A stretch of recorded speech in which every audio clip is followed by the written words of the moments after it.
सच्चिदानंद रूपाय विश्वभूतपत्यादि Hathaway तापत्रय विनाशाय श्री कृष्णाय वयं नुमः। श्रीमद् भागवत महापुराण दशम स्कंद पूर्वार्ध तीसरा अध्याय। भगवान श्री कृष्ण का प्राकट्य। श्री सुखदेव जी कहते हैं, परीक्षित, अब समस्त शुभ गुणों से युक्त बहुत सुहावना समय आया। रोहिणी नक्षत्र था। आकाश के सभी नक्षत्र, ग्रह और तारे शांत सौम्य हो रहे थे। दिशाएं स्वच्छ प्रसन्न थीं। निर्मल आकाश में तारे जगमगा रहे थे। पृथ्वी के बड़े बड़े नगर, छोटे छोटे गांव, अहीरों की बस्तियां और हीरे आदि की खानें मंगल में हो रही थीं। नदियों का जल निर्मल हो गया था। रात्रि के समय भी सरोवरों में कमल खिल रहे थे। वन में वृक्षों की पंक्तियां रंग बिरंगे पुष्पों के गुच्छों से लद गई थीं। कहीं पक्षी चहक रहे थे तो कहीं भौरे गुनगुना रहे थे। उस समय परम पवित्र और शीतल मंद सुगंध वायु अपने स्पर्श से लोगों को सुख दान करती हुई बह रही थी। ब्राह्मणों के अग्निहोत्र की कभी न बुझने वाली अग्नियां जो कंस के अत्याचार से बुझ गई थीं, वे इस समय अपने आप जल उठीं। संत पुरुष पहले से ही चाहते थे कि असुरों की बढ़ती न होने पाए। अब उनका मन सहसा प्रसन्नता से भर गया। जिस समय भगवान के आविर्भाव का अवसर आया, स्वर्ग में देवताओं की दुंदुभियां अपने आप बज उठीं। किन्नर और गंधर्व मधुर स्वर में गाने लगे तथा सिद्ध और चारण भगवान के मंगल में गुणों की स्तुति करने लगे। विद्याधरियां अप्सराओं के साथ नाचने लगीं। बड़े बड़े देवता और ऋषि मुनि आनंद से भरकर पुष्पों की वर्षा करने लगे। जल से भरे हुए बादल समुद्र के पास जाकर धीरे धीरे गर्जना करने लगे। जन्म मृत्यु के चक्र से छुड़ाने वाले जनार्दन के अवतार का समय था। निशीथ चारों ओर अंधकार का साम्राज्य था। उसी समय सबके हृदय में विराजमान भगवान विष्णु देव रूपिणी देवकी के गर्भ से प्रकट हुए। जैसे पूर्व दिशा में 16 कलाओं से पूर्ण चंद्रमा का उदय हो गया हो। वसुदेव जी ने देखा, उनके सामने एक अद्भुत बालक है। उसके नेत्र कमल के समान कोमल और विशाल हैं। 4 सुंदर हाथों में शंख, गदा, चक्र और कमल लिए हुए है। वक्ष स्थल पर श्री वत्स का चिन्ह अत्यंत सुंदर सुवर्णीय रेखा है। गले में कौस्तुभ मणि झिलमिला रही है। वर्षाकालीन मेघ के समान परम सुंदर श्यामल शरीर पर मनोहर पीतांबर फहरा रहा है। बहुमूल्य वैदूर्य मणि के किरीट और कुंडल की क्रांति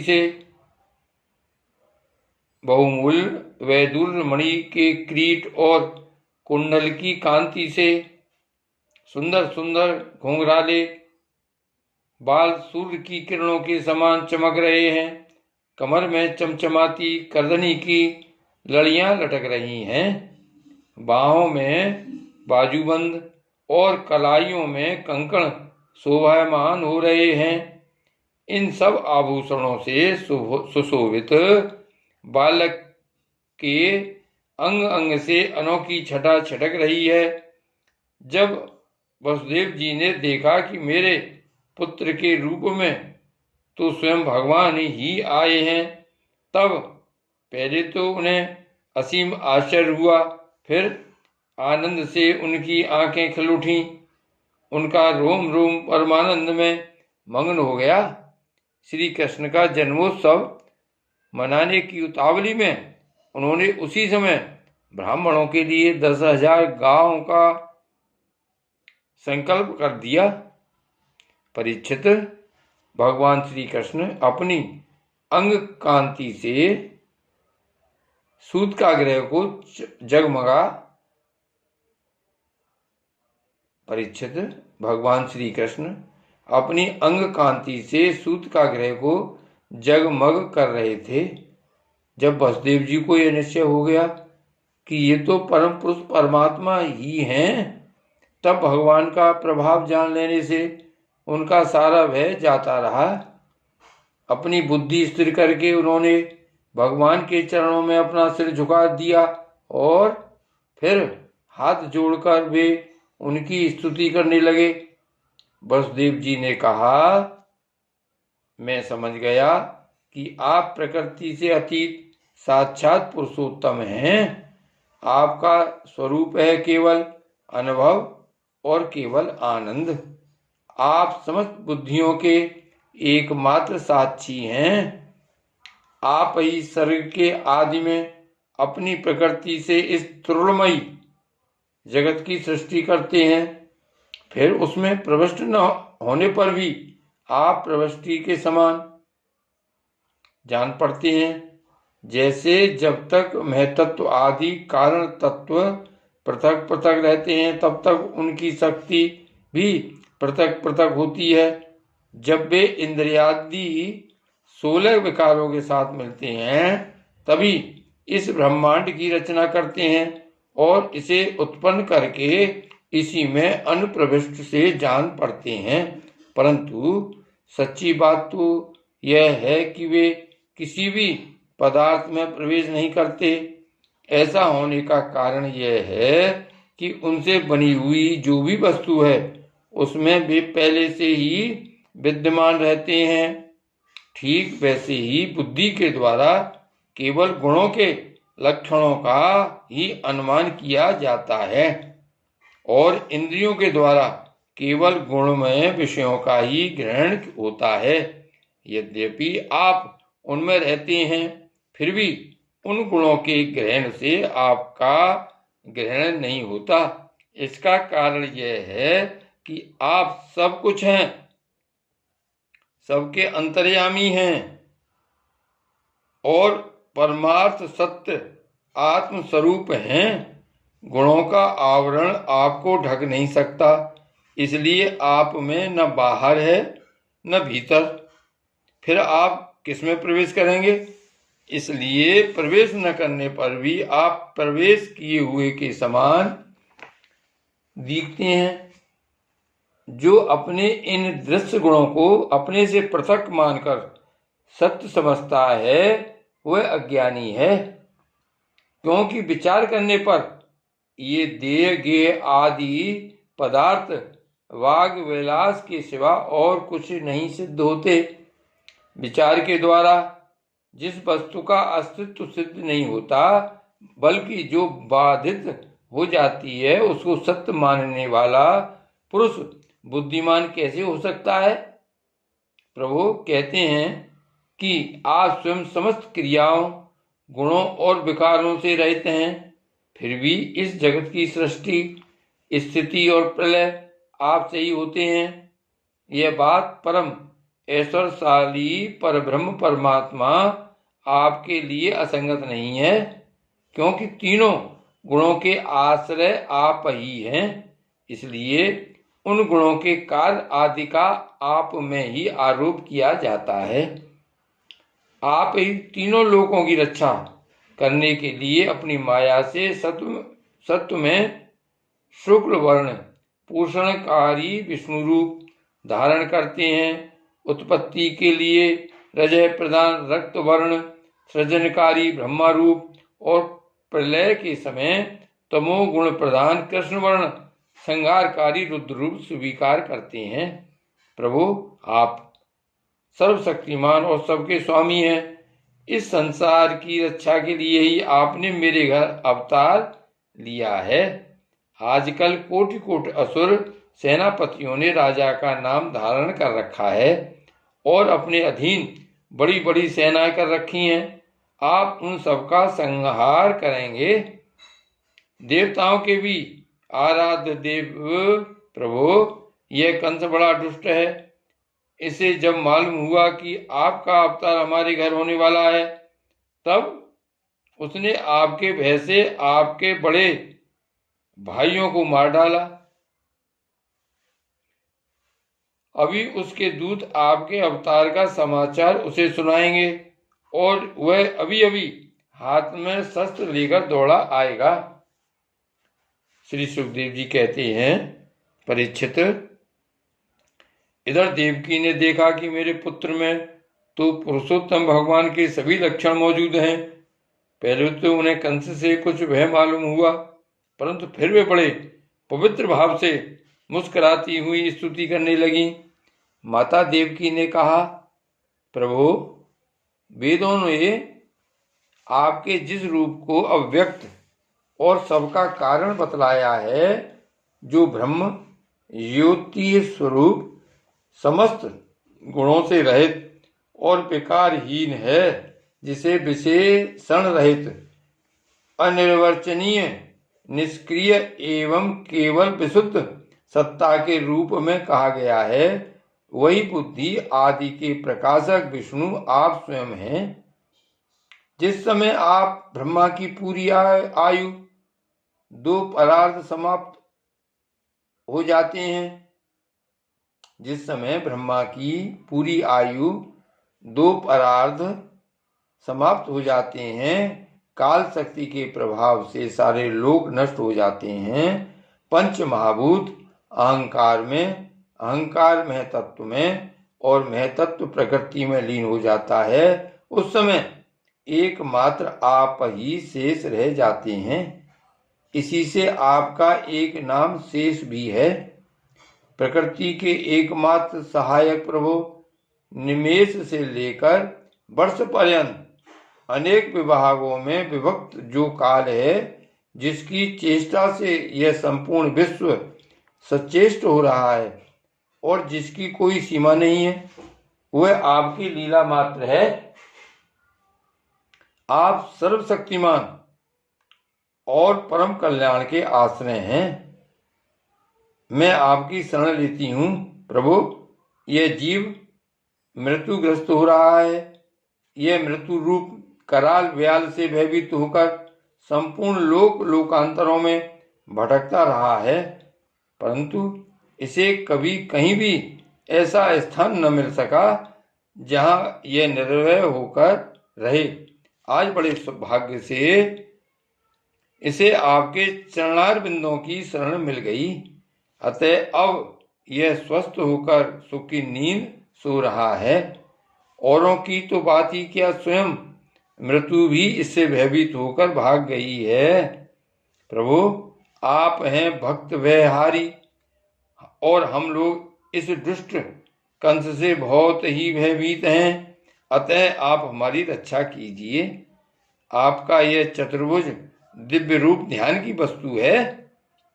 इसे केवल मांस मंजा में शरीर पर ही दृष्टि रखने वाले देहाभिमानी पुरुषों के सामने प्रकट मत कीजिए।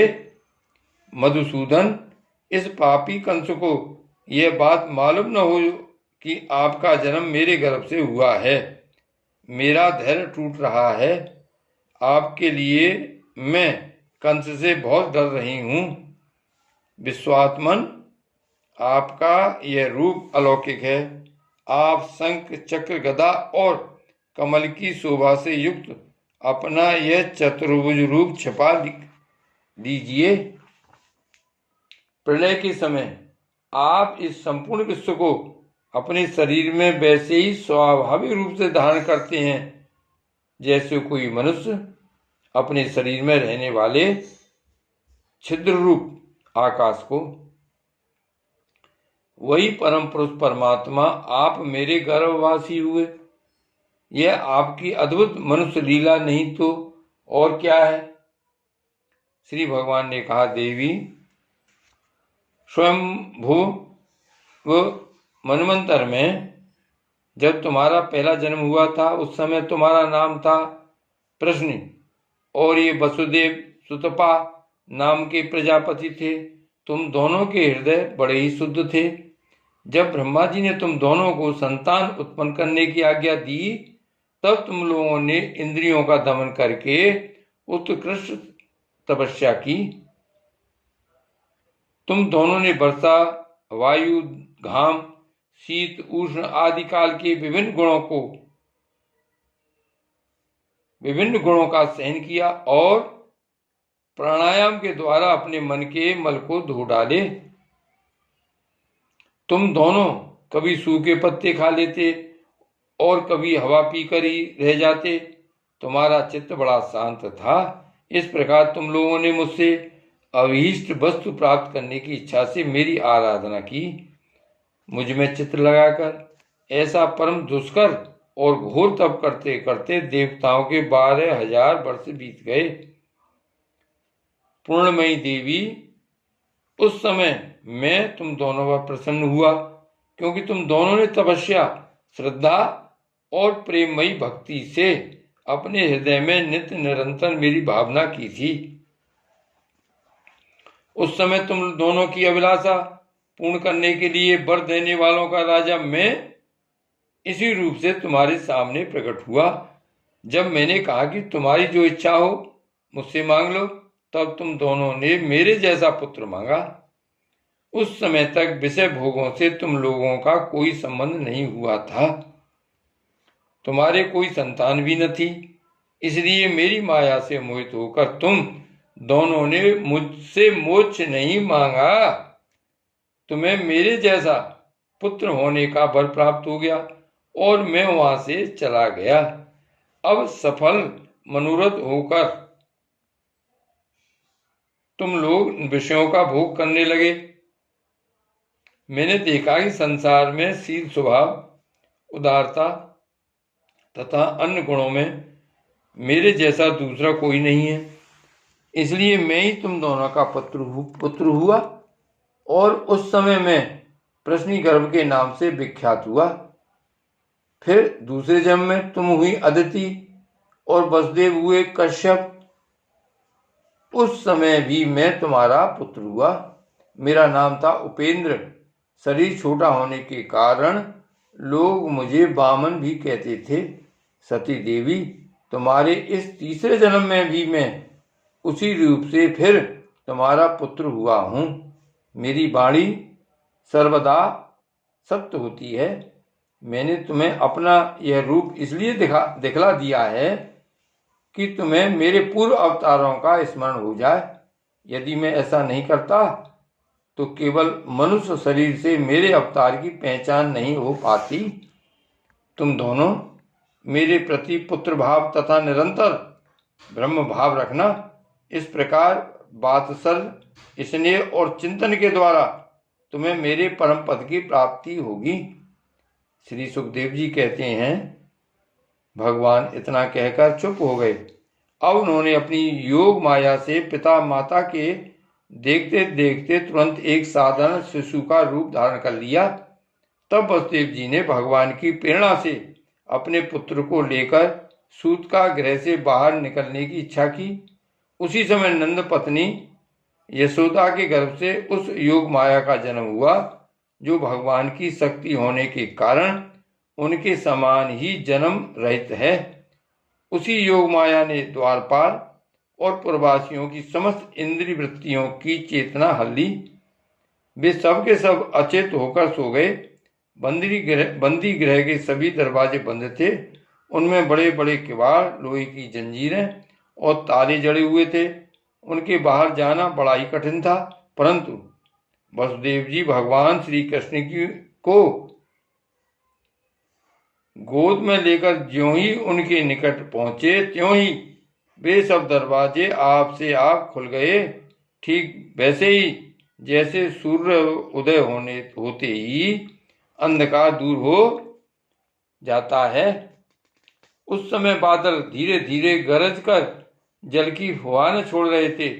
इसलिए शेष जी अपने फनों से जल को रोकते हुए भगवान के पीछे पीछे चलने लगे। उन दिनों बार बार वर्षा होती रहती थी। इससे यमुना जी बहुत बढ़ गई थीं। उनका प्रवाह गहरा और तेज हो गया था। तरल तरंगों के कारण जल पर फैन ही फैन हो रहा था। सैकड़ों भयानक भ्रमर पड़ रहे थे। जैसे सीतापति भगवान श्री राम जी को समुद्र ने मार्ग दे दिया था, वैसे ही यमुना जी ने भगवान को मार्ग दे दिया।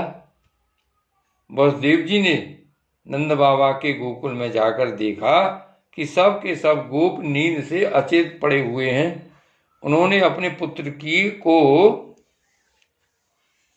यशोदा जी की सैया पर सुला दिया और उनकी नवजात कन्या लेकर वे बंदी गृह में लौट आए। जेल में पहुंचकर वसुदेव जी ने उस कन्या को देवकी की सैया पर सुला दिया और अपने पैरों में बेड़ियां डाल दी तथा पहले की तरह वे बंदी गृह में बंद हो गए। उधर नंद पत्नी यशोदा जी को इतना तो मालूम हुआ कि कोई संतान हुई है, परंतु वे यह न जान सकी कि पुत्र है या पुत्री, क्योंकि एक तो उन्हें बड़ा परिश्रम हुआ था और दूसरे योग माया ने उन्हें अचेत कर दिया था।